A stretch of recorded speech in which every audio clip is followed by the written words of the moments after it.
Hey guys, Brian and Mitch with Shielded Voices. Welcome to another midweek update. Like we said last time, we got some cool stuff coming up.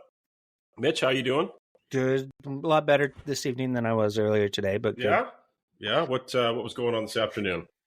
Well, I'm glad I recognized it, but it wasn't until probably earlier in the evening. Just a little bit of anger, emotions, frustration over just the littlest, tiniest things, and I can only correlate that to PTSI, I think. Yeah. Because really, there's been nothing that's affected me today other than just very short temper and short little outbursts. But I recognize them, and unfortunately, some of that may have been directed towards my kids. But we had a good evening. Good. Well, I mean, you finish it off good. You're noticing a particular kind of trigger of any kind. I hate using the T word. I'm not going to lie. I hate the T word. I think it's overused, but I can't think of a better word for it. If anybody out there knows a better word for it, please let me know. But did you see we'll call it was there a reason for your spontaneous combustion? I don't know that yet. It's working through that in therapy, but I'm not quite sure. Yeah. But I did recognize it, and I think that's the most important part. It's okay to have these emotions to feel like this, but it's more important to be aware of it. Right. Know when it's coming. Like that, the kind of that pre I don't know what's the word I'm looking for. You know what I mean? That pre feeling of, oh, here it comes. Like oh, here it comes, and recognizing it, and that's a testament to therapy, right? Like you're learning how to recognize it, and now you've got tools in your toolbox to kind of deal with it when it does come. Here's, I think, part of the trigger. What I just realized is at work, you and I, we can control people however we want, right? Hey, sit down, stop talking, get your hands up, turn off the car, stuff like that. We can control people. But when you have or at least try to. Sure. Yeah. When you have two little toddlers, you cannot control them. And for me, that definitely creates some frustration. Yeah. So maybe that's a potential trigger. And I found myself throughout the night taking deep breaths and realizing I am about to explode. I just need to relax. And your kids are just being kids. They're making messes. They're having fun. They're laughing, giggling. But, clean that shit up before you make the next mess. No, I don't want to. Oh, it just, it's just that feeling. And big picture, let's be honest. Who cares if they don't clean up the first mess before making another one? Right? You know what I mean? Yeah. It's those little things that come with parenting and just learning to let go of the small details. Sure. No, there's still a good. I still think in having two grown kids and grandkids, I still think there's something to be said about teaching that discipline. Like, no, clean up your mess before we move on to something else. I'm not taking away from that, right? But when you're recognizing that it's making you well up in anger, that's the time to be like, you know what? Who cares? Yeah, but unfortunately, I don't have a partner to tap in. Right, she's at work. Correct. Yeah. So it's just me, and if we survive tonight, that's the most important part. And the kids survived. Yes, yeah. It's important to have these conversations. It's important to talk about these emotions and recognize how they correlate to certain things that this job can do to you. Yeah, for sure. Well, I mean, as you know, I spent the entire day with my 3.5-year-old and almost 1-year-old grandsons, and it was just me. Obviously son was working, daughter-in-law had appointments, and she asked me to come. Like, yeah, awesome. And I had them for, I don't know, 3.5, 4 hours, 3.5 hours, 3 hours, something. I don't know. I can't remember. And I'm not going to lie. She came back and we stayed there. The whole family wound up, my daughter, and we'll get into that. But I was sitting there talking to my daughter-in-law, and like, I'm exhausted. And she just laughed. And I'm like, you do this all day, 7 days a week. Like, I want to take a nap right now. I'm exhausted. These two, it's hypervigilance times 100. Right, you've got this 1-year-old that's crawling around and wanting to get into everything, and oh my gosh, is the baby gate set up over the stairs? And then the 3.5-year-old that wants to wrestle and play Batman, and divided attention. Yeah. And she got home, and I felt this.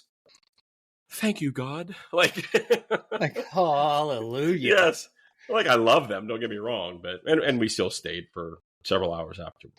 But yeah, Yeah. man, if you do that every day. Have been doing that every day, and it's a testament to you as a man, to you as a father, to you as a husband, and your character. You do it every single day, even though you are on leave for your mental health. You're still having to put the work in at home, and you're doing it, and good for you.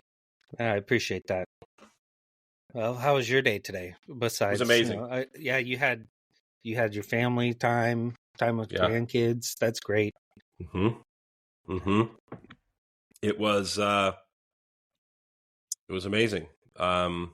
As most people know, if anybody listens to this, there was my own family issues over the summer because of me, and the PTSI and the job and all that.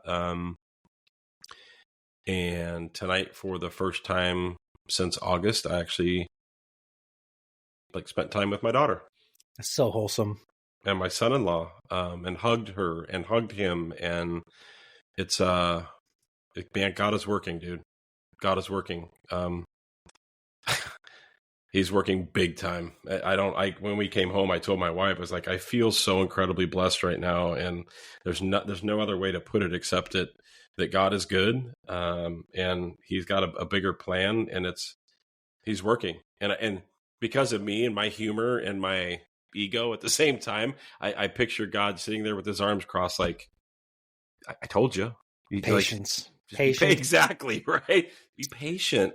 I got Power this. Prayer. Yes. Oh, yes. So, but yeah, it was good. Came home from that and spent some time with the whole family. So we were at my son's house.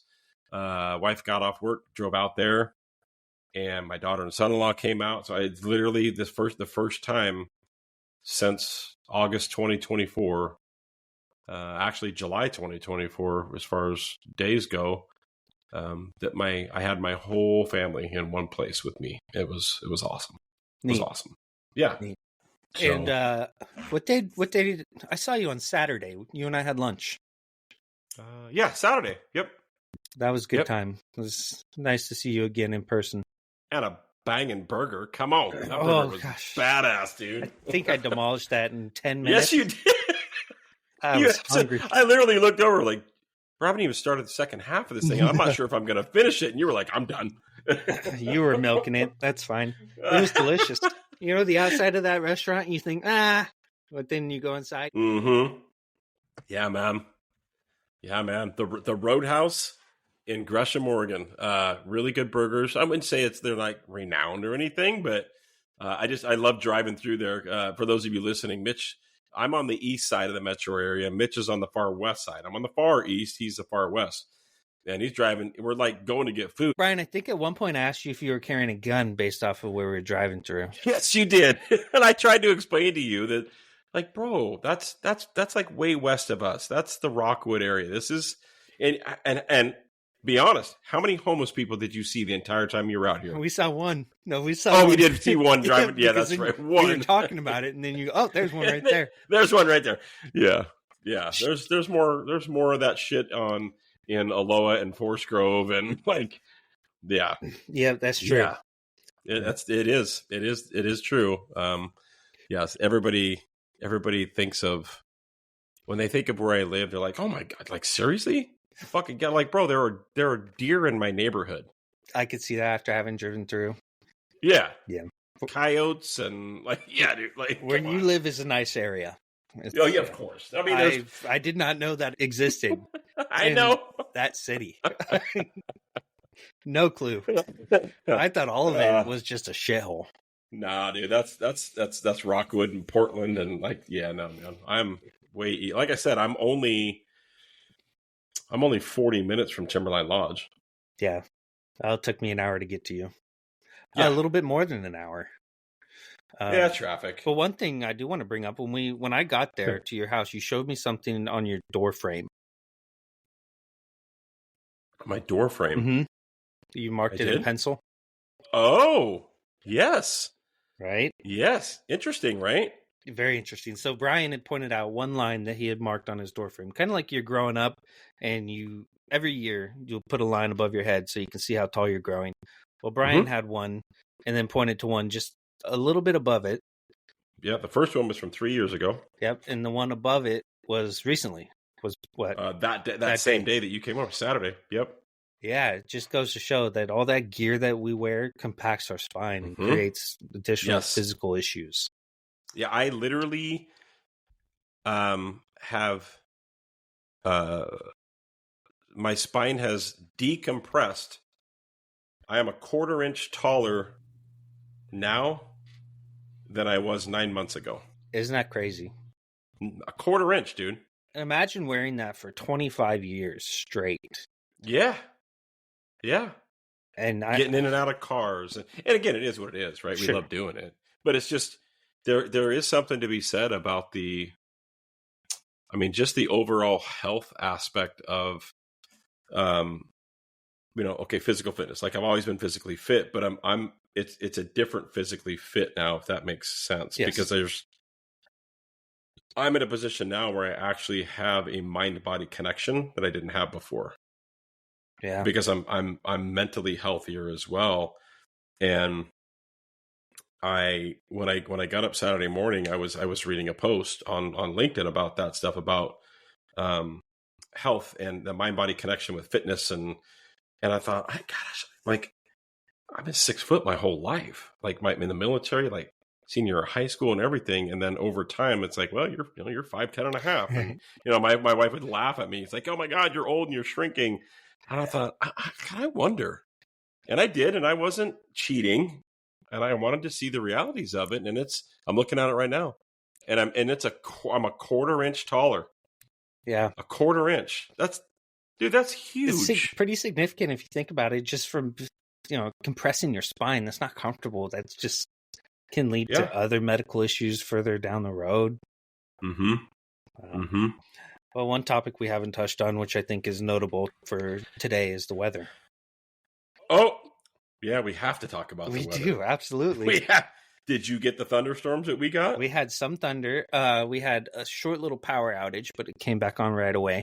Yeah. I had to go outside once to fix some patio furniture, but it was pissing down sideways, and I thought the trees in the backyard were going to fall over. Well, there was a tornado warning for a little bit. When this is Oregon, we don't get tornadoes, especially in the valley. Yeah. I thought about that too. Looking out the window, seeing those trees, I'm like, I would not be surprised if there's something that's going to come. And we, like our family, we love it when there's storms like that.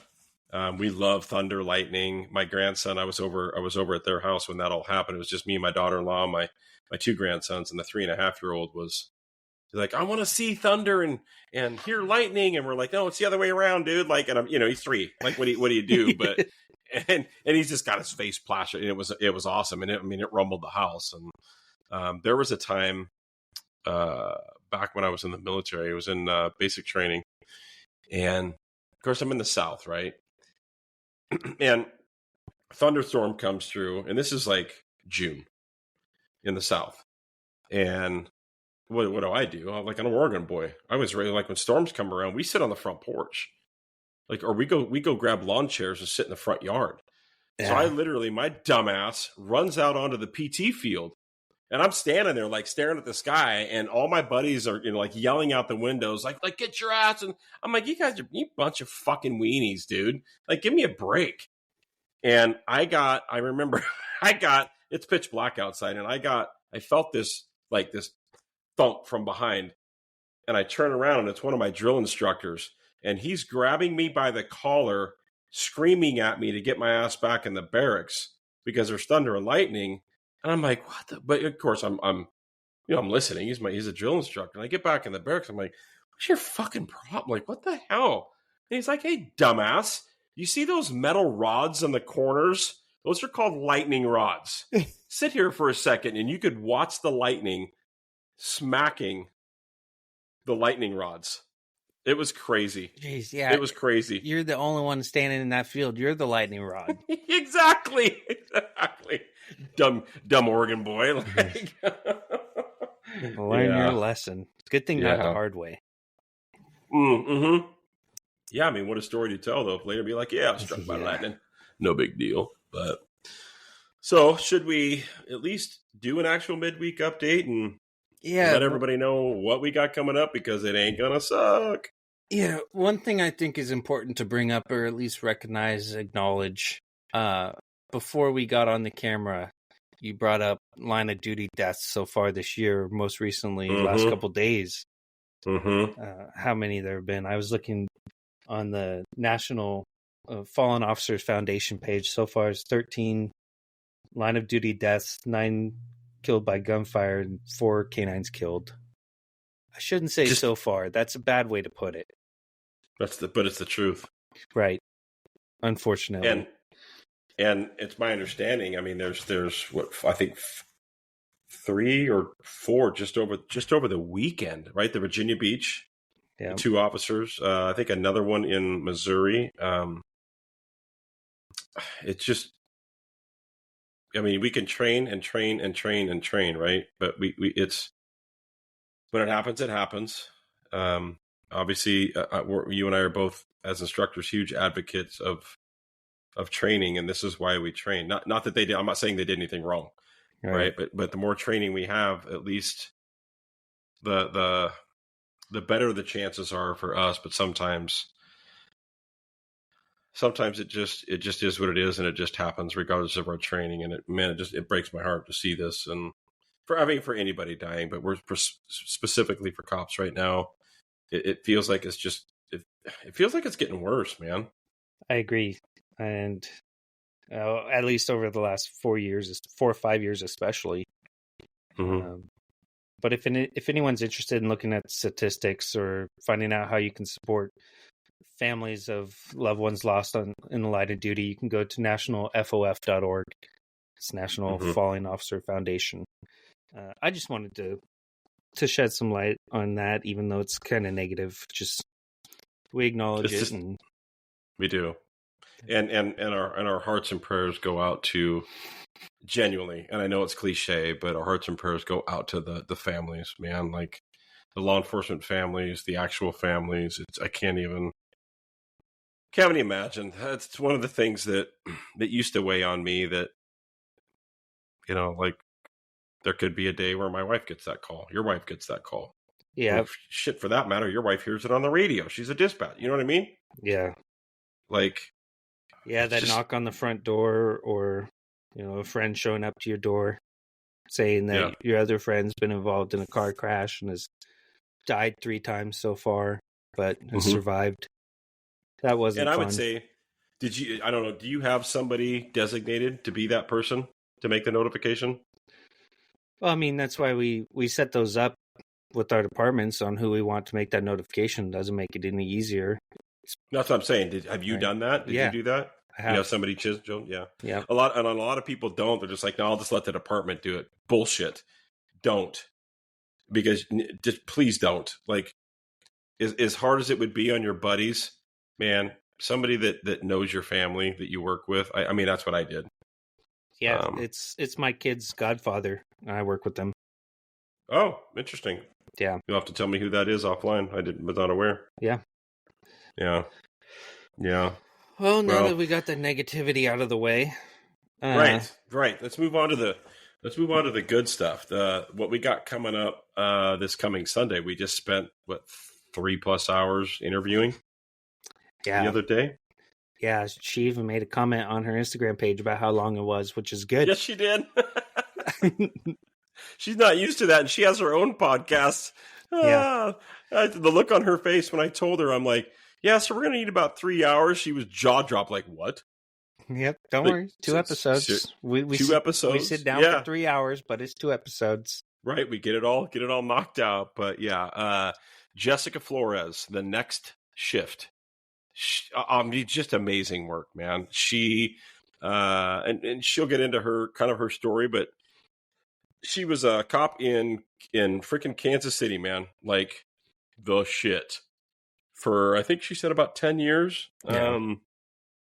Moved on to another agency, a little bit smaller, after some issues, and was forced out due to an injury, and then kind of realized how, transitioning from being a cop to now what, right? What we all say, well, what else can I do? And instead of, like drowning in her own sorrows about it. She's like, I'm going to do something about this, and I'm not alone, so I'm going to help others. So now she literally has the Next Shift LLC, which is all about helping cops transition, whether they're retiring, wanting out of the career, being forced out of the career at whatever level, and helping them transition into the civilian sector with resumes, marketing, like everything, finding the right job.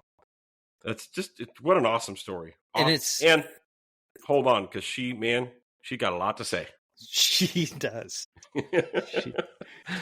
She does, and it might shock you more so than Brian did. Right? Right. Like, geez, it was great though. And again, she has her own podcast. Yes. And check it out, The Next Shift. So she gets it. She knows how to podcast. She knows how to talk. She knows what needs to be said. And she says it. And kind of like Janine, she don't play. No, she don't play.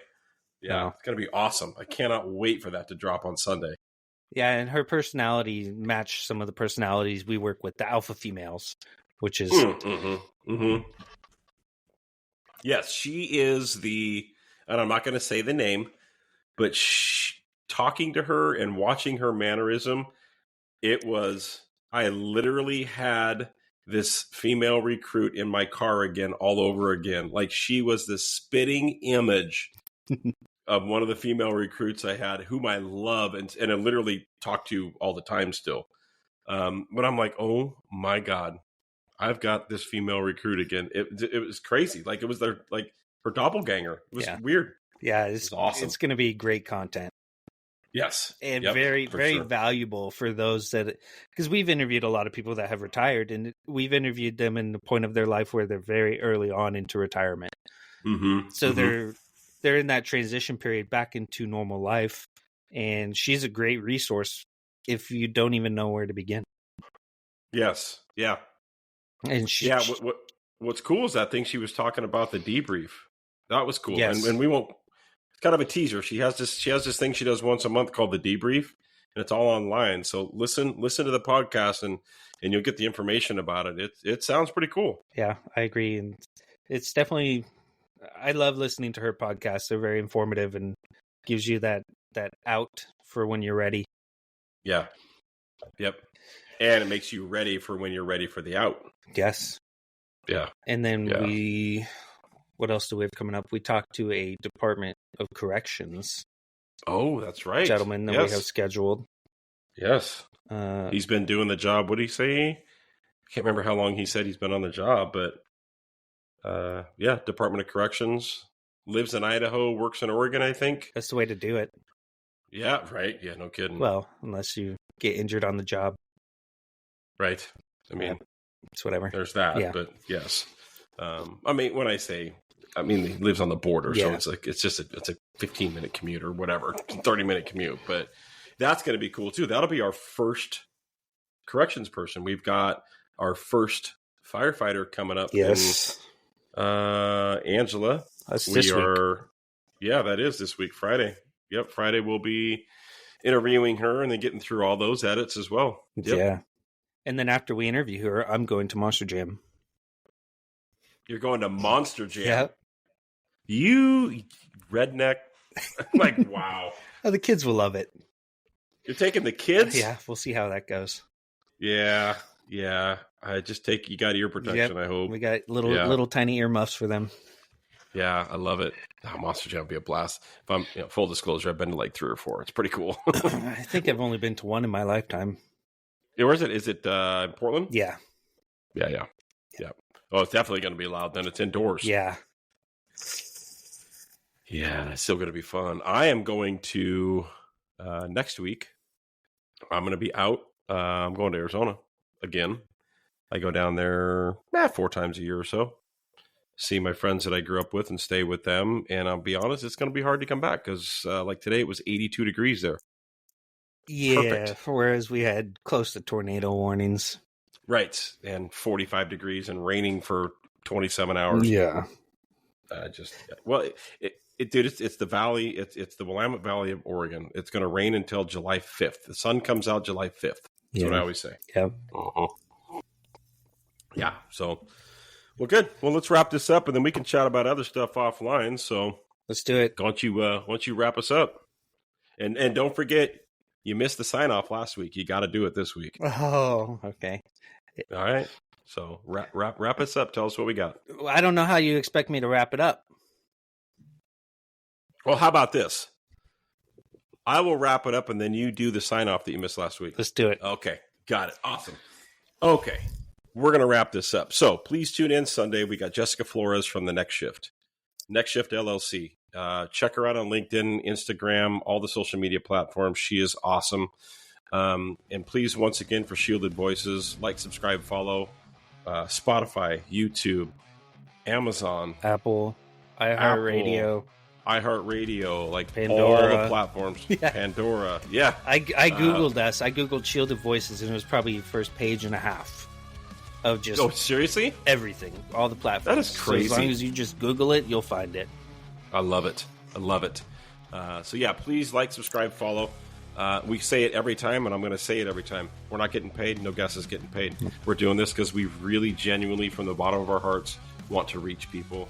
And just have fun doing it. Like, it's a couple of dudes that just get to sit around and bullshit about funny crap, bad crap, right? It's life, it's good therapy. Everything. Yeah, it's good therapy. So, yep, tune in Sunday. Thank you for checking out the Midweek Update. Not a lot of people do. So if you're one of the 7 or 8 people that do, thank you. We appreciate it. And with that, stay safe, and we will see you on Sunday. Doodles!